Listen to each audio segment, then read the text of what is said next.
দেশ জনগণের উপকার চিন্তা করে প্রকল্প পরিকল্পনার আহ্বান, অন্যথা হলে অনুমোদন নয় বললেন প্রধানমন্ত্রী।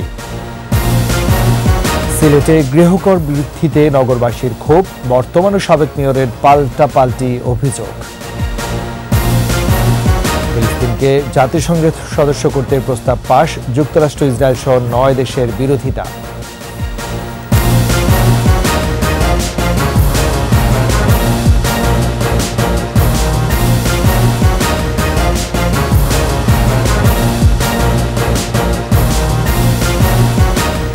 শুনছিলেন ফার্স্ট সিকিউরিটি ইসলামী ব্যাংক পিএলসির সংবাদ শিরোনাম। আমন্ত্রণ দুপুর 2:21 সংবাদের সাথে আছে আমি রাজিব জামান।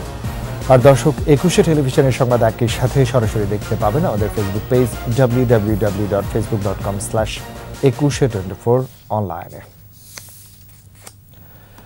দেশ ও জনগণের উপকারের কথা মাথায় রেখে সরকারি প্রকল্প পরিকল্পনা করতে প্রকৌশলীদের প্রতি আহ্বান জানিয়েছেন প্রধানমন্ত্রী শেখ হাসিনা। অন্যথা হলে প্রকল্প অনুমোদন দেওয়া হবে না বলেও জানান তিনি। ইঞ্জিনিয়ার্স ইনস্টিটিউশন বাংলাদেশের 61তম কনভেনশনে তিনি বলেন, যারা রাজনীতির খাতিরে সরকারের সমালোচনা করে তারা দেশ ও জনগণের ভালো চায় না।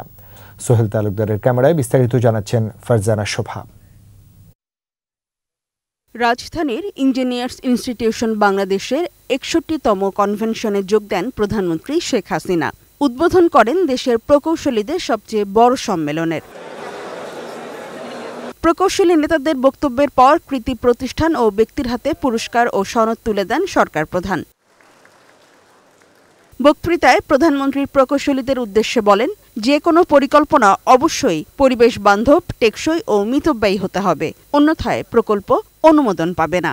এই কাজটা করলে এর থেকে জনগণ কতটুকু লাভবান হবে বা তার রিটার্ন কি আসবে বা যেটা আমাদের জন্য উপযোগী, সেই ধরনের পরিকল্পনা নিতে হবে। শুধুমাত্র একটা নির্মাণ কাজ করার জন্য যেন নির্মাণ করা না হয়, এটাই আমার অনুরোধ। পার্লামেন্টে আমি নিজে বলেছি, একনেকের মিটিংয়ে বলেছি, সব জায়গায় আমি এই কথাটাই বলি। আর সেরকম যদি কোনো প্রকল্প দেখি, অবশ্যই আমি তা অনুমোদন করব না।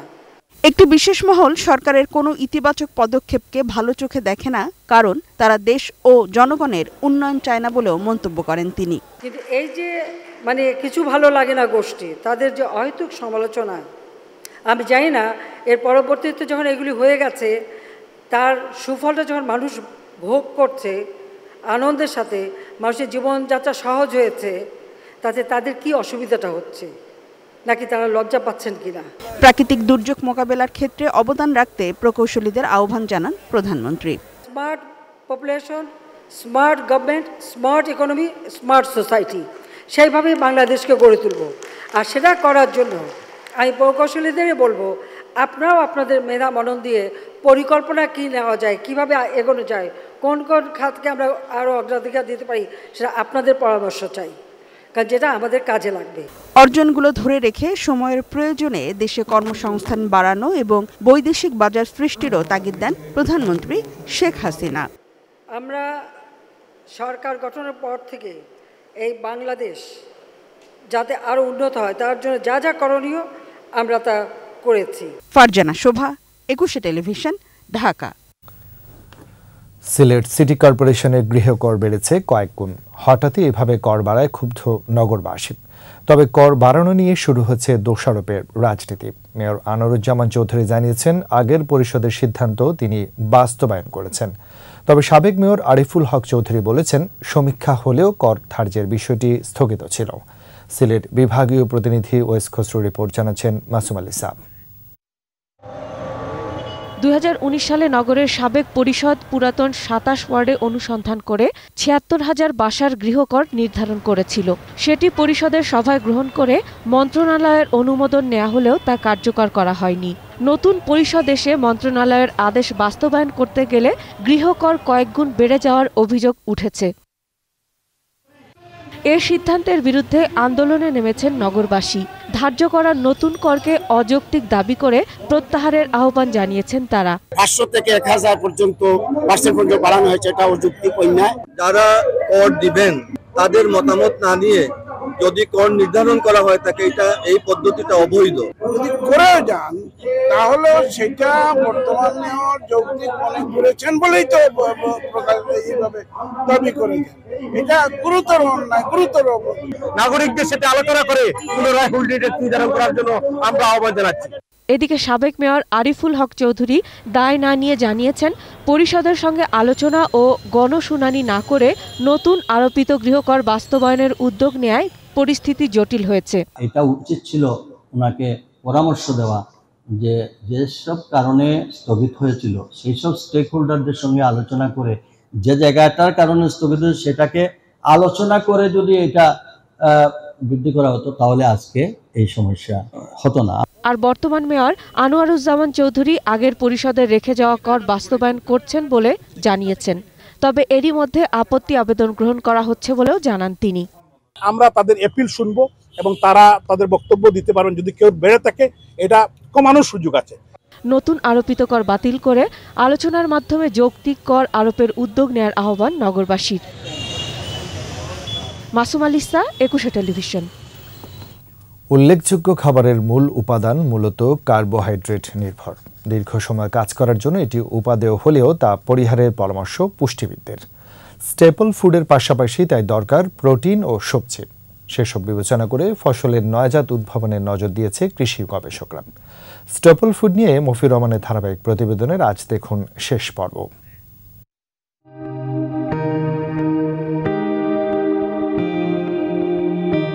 কৃষিকাজ বিকশিত হতেই মানুষ ক্রমশ সমাজবদ্ধ হতে থাকে, পাল্টে যায় বসবাসের ধরন আর জীবন প্রণালী। অতঃপর এলাকা ভেদে প্রধান হয়ে ওঠে ধান, গম, ভুট্টা সহ অন্যান্য খাদ্যশস্যের চাষ। প্রকৃতি থেকে মেলা বন্য শস্যদানা ক্রমান্বয়ে জনপ্রিয় হয়ে ওঠে গৃহস্থের গোলায়। দিনরাত শক্তি যোগানোর কারণে এসব খাদ্যবস্তু ক্রমশ জনপ্রিয়তা পায়।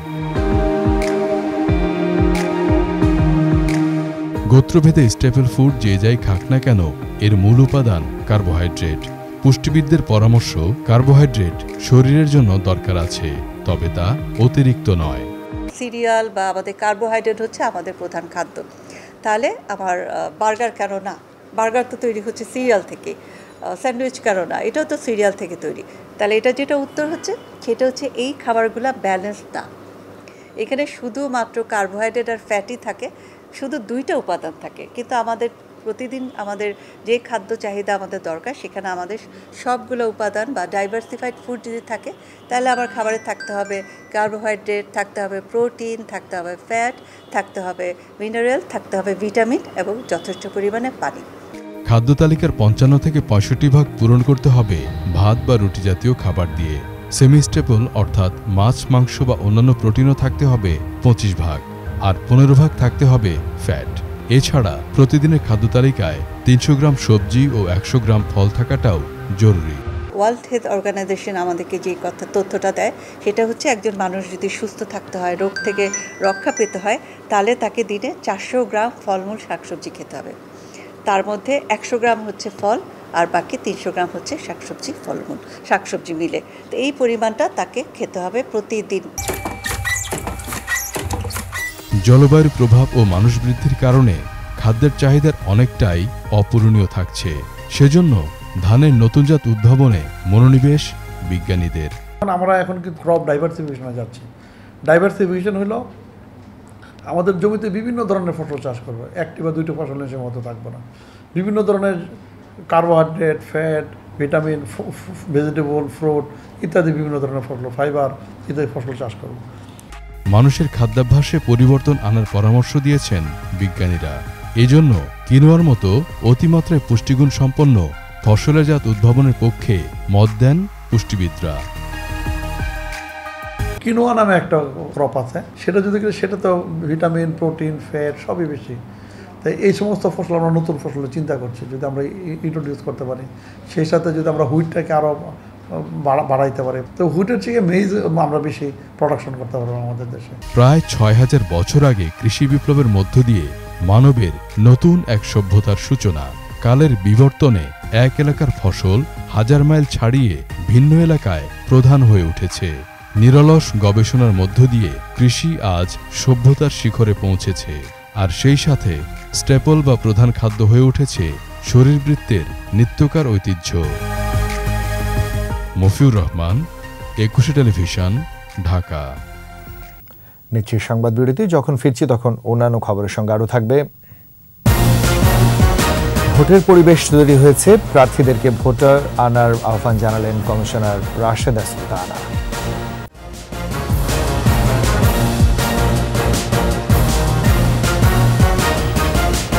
আমরা আমন্ত্রণ দুপুর 2টার 21 সংবাদ। ভোটারদের ভোট কেন্দ্রে এসে ভোট দেওয়ার আহ্বান জানিয়েছেন নির্বাচন কমিশনার রাশেদা সুলতানা। সেই সাথে ভোটারদের কেন্দ্রে আনতে প্রার্থীদেরকেও অনুরোধ জানিয়েছেন তিনি। উপজেলা পরিষদের দ্বিতীয় ধাপের নির্বাচন উপলক্ষে খুলনার ফুলতলা রি ইউনিয়ন স্কুল অ্যান্ড কলেজে খুলনা জেলার ফুলতলার উপজেলার প্রিজাইডিং অফিসারদের সাথে মতবিনিময় করেন তিনি। এই সময় রাশেদা সুলতানা বলেন, সকলের সহযোগিতা ছাড়া সুষ্ঠু নির্বাচন করা সম্ভব নয়। ধান কাটার মৌসুম হওয়ায় এবং ভোটের দিন বৃষ্টি হয় ভোটার কম হয়েছে। তিনি বলেন, ভোটের পরিবেশ তৈরি হয়েছে, ভোটাররা কেন্দ্রে এসে যাকে খুশি তাকে ভোট দিতে পারবে।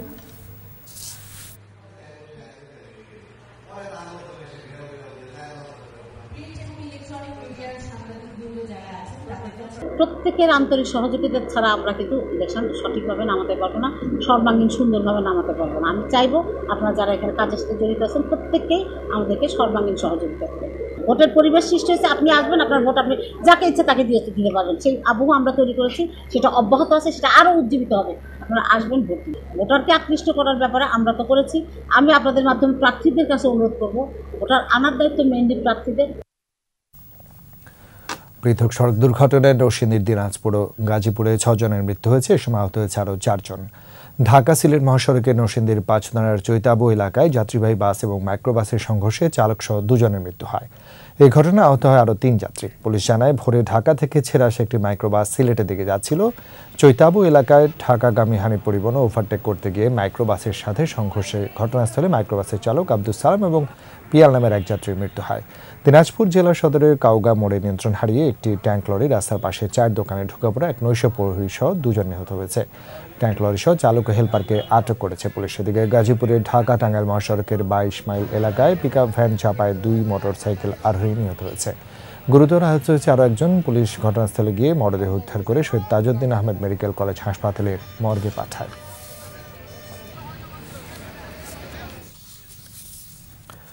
পর্যাপ্ত ভেন্টিলেশন সমৃদ্ধ মডেল ঘরে সংরক্ষণে পচে না পেঁয়াজ রসুন। গেল মৌসুমের মতোই এবারও 35টি ঘরে পচনশীল ফসল দুটি মজুদ রেখে তাই সুফল পাচ্ছেন পাবনার সুজানগরের চাষিরা।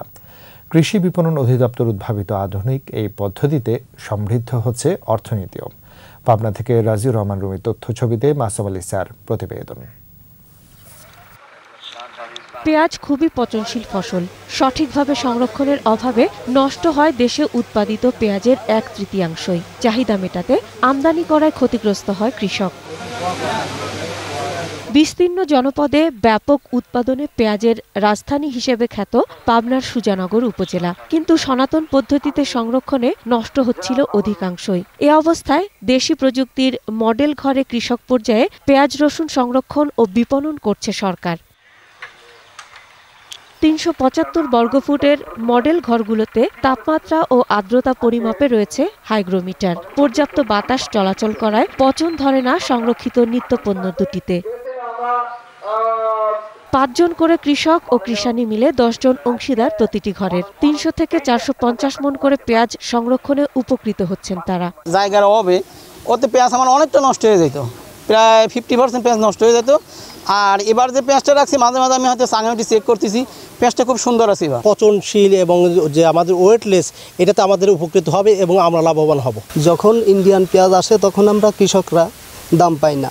মডেল ঘরে পেঁয়াজ সংরক্ষণে রক্ষা পাচ্ছে দেশের সম্পদ, সমৃদ্ধ হচ্ছে কৃষি অর্থনীতি, বলছেন প্রকল্প পরিচালক। ওজনে কমে যায়, এটিও যেহেতু আমরা সরাসরি বাতাস দিচ্ছি না, ন্যাচারাল বাতাস পেঁয়াজের গায়ে লাগতেছে, অতএব ওজনও কমবে না। তো আমরা মনে করি যে অবশ্যই কৃষক এটাতে উপকৃত হবে। উপজেলায় পেঁয়াজ সংরক্ষণের এই মডেল ঘর আরো বরাদ্দ দেওয়ার আশ্বাস জনপ্রতিনিধির। যত কৃষক আছে সেই হিসাবে ঘরের অপ্রতুলতা আছে, আমরা আগামীতে এটা বাড়াবো যাতে আমাদের যে ক্রাইসিসটা আমরা মিট আপ করতে পারি। পুরোপুরি লাভবান হতে ভারতীয় পেঁয়াজ না আনার দাবি কৃষকদের। মাসুম আলী ইসা, 21 টেলিভিশন। আবার নিচ্ছি সংবাদ বিরতি। যখন ফিরছি তখন অন্যান্য খবরের সঙ্গে আরও থাকবে। এবার নিজের মুখে পিএসজি ছাড়ার ঘোষণা দিলেন এমবাপে, জানাননি নতুন ঠিকানা।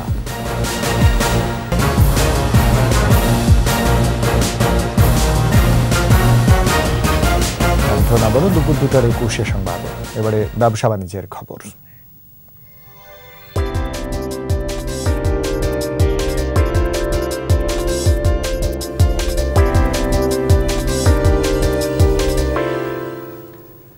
প্রিমিয়াম গ্রাহকদের সর্বোত্তম গ্রাহক বান্ধব সেবা প্রদানে লয়ালিটি কার্ড চালু করেছে UCB stock brokerage limited, UCB investment limited এবং ইউসিবি অ্যাসেট ম্যানেজমেন্ট লিমিটেড। বৃহস্পতিবার রাজধানী একটি হোটেলে জমকালো অনুষ্ঠানে লয়ালিটি কার্ডে উদ্বোধন করা হয়। কার্ডগুলোর নাম দেওয়া হয়েছে UCB stock elite, UCB investment royal এবং ইউসিবি অ্যাসেট প্রিভেইলেজ। অনুষ্ঠানের প্রধান অতিথি ছিলেন বাংলাদেশ সিকিউরিটিজ অ্যান্ড এক্সচেঞ্জ কমিশনের চেয়ারম্যান অধ্যাপক শিবলি রুবায়তুল ইসলাম, ইউনাইটেড কমার্শিয়াল ব্যাংক পিএলসির নির্বাহী কমিটির চেয়ারম্যান আনিসুজ্জামান চৌধুরী, ব্যবস্থাপনা পরিচালক এবং সিইও আরিফ কাদরি সহ বিশিষ্টজনেরা। এই কার্ডে গ্রাহকরা উপভোগ করতে পারবেন নানান সুযোগ সুবিধা।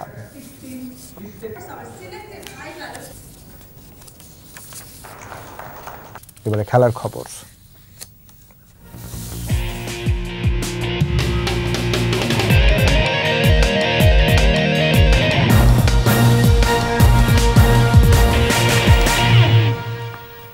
অবশেষে নিজের মুখে পিএসজি ছাড়ার ঘোষণা দিলেন কিলিয়ান এমবাপে। সামাজিক যোগাযোগ মাধ্যম এক্সে এক ভিডিও বার্তায় এই ঘোষণা দেন ফরাসি তারকা।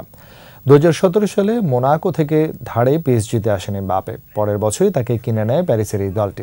পিএসজি জার্সিতে 6টি লিগ আর শিরোপা, 3টি ফরাসি কাপ জিতেছেন তিনি। পিএসজি ছাড়ার ঘোষণা দিলেও ভবিষ্যৎ ঠিকানা নিয়ে কিছুই বলেনি এমবাপে। তবে ধারণা করা হচ্ছে রিয়াল মাদ্রিদেই পাড়ি জমানোর সম্ভাবনা বেশি। স্পেনের এই ক্লাবে তার যোগ দেওয়ার গুঞ্জন গত কয়েক বছর ধরেই শোনা যাচ্ছে। দুই পক্ষের মধ্যে সমঝোতায় পৌঁছে গেছে বলেও জানাচ্ছে বেশ কিছু গণমাধ্যম। শেষ করছি দুপুর 2টার 21 সংবাদ। যাবার আগে ফার্স্ট সিকিউরিটি ইসলামী ব্যাংক পিএলসি সংবাদ শিরোনামগুলো জানাচ্ছি আরও একবার। দেশ জনগণের উপকার চিন্তা করে প্রকল্প পরিকল্পনার আহ্বান, অন্যথা হলে অনুমোদন নয় বললেন প্রধানমন্ত্রী। সিলেটে গৃহকর বৃদ্ধিতে নগরবাসীর ক্ষোভ, বর্তমান ও সাবেক মেয়রের পাল্টাপাল্টি অভিযোগ। ফিলিস্তিনকে জাতিসংঘের সদস্য করতে প্রস্তাব পাস, যুক্তরাষ্ট্র, ইসরায়েল সহ 9 দেশের বিরোধিতা।